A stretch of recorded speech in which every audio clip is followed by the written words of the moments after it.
ఏంటి నువ్వు ఫోన్ చేస్తే తీవేంటి? ఎన్నిసార్లు ఫోన్ చేయాలి? నీకోసం ఎప్పటి నుంచి వెయిట్ చేస్తున్నానో తెలుసా? అసలు ఎక్కడికి వెళ్ళావు? చిన్న పనుండి వెళ్ళానులే అక్క. ఏంటా పని? ఇంట్లో పరిస్థితులు నీకు తెలుసు కదా. ఎంత పనుంటే మాత్రం ఆటో వేసుకుని వెళ్ళాలా? అసలు ఏమైంది? ఉన్నట్టుండి అలా వెళ్ళావంటే ఏదో ఉండే ఉంటుంది. ఏం జరిగిందో చెప్పు. అక్క, ఏదైనా ఉంటే నేను చెప్తాను కదా. ఏం లేదు. లేదు, ఏదో జరిగింది.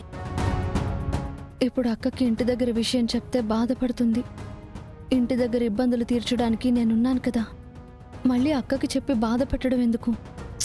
మాట్లాడవేంటే? ఏం లేదని చెప్తున్నాను కదక్క. ఏదైనా ఉంటే నీకు చెప్పనా?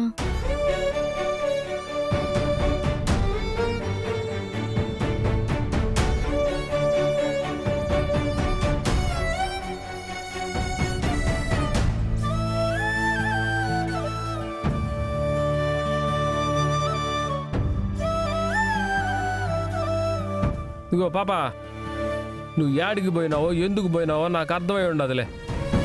కానీ పోయేటప్పుడు మాట నాతోనైనా చెప్పొచ్చు కదా. నువ్వు మా ఎంత రచ్చ చేసి ఉండదో తెలిసినా? వదినమ్మా నేను ఇద్దరం సర్ది చెప్పడానికి అల్లాడిపోయినాం.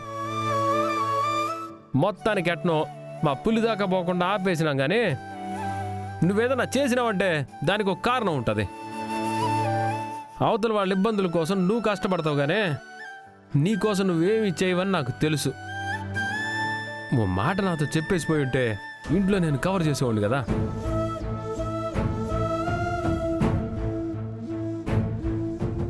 ఏమైనాది? ఉన్నట్టుండి ఎందుకు పోయిండో? పోవడానికి కారణమే నువ్వు.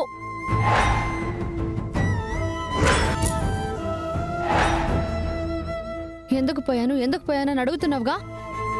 నువ్వు చేసిన పని వల్లే పోవాల్సి వచ్చింది.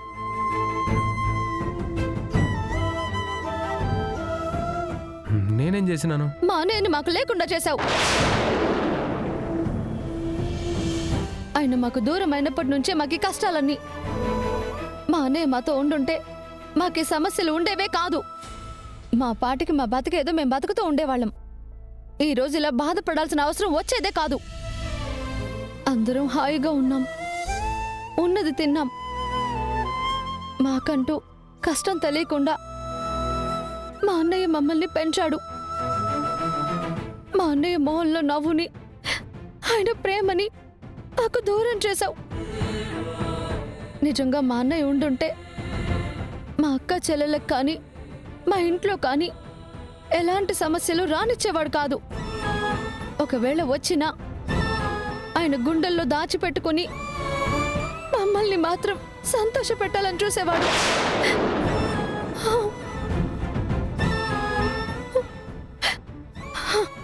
నీ మూలంగానే మా అన్నయ్య మాకు దూరం అయిపోయాడు. అది కాదు పాపా, ఇప్పుడు నేను చెప్పేది. నువ్వు మాట్లాడొద్దు. నేను అసలే చిరాకులో ఉన్నాను. దయచేసి నన్ను కదిలించొద్దు.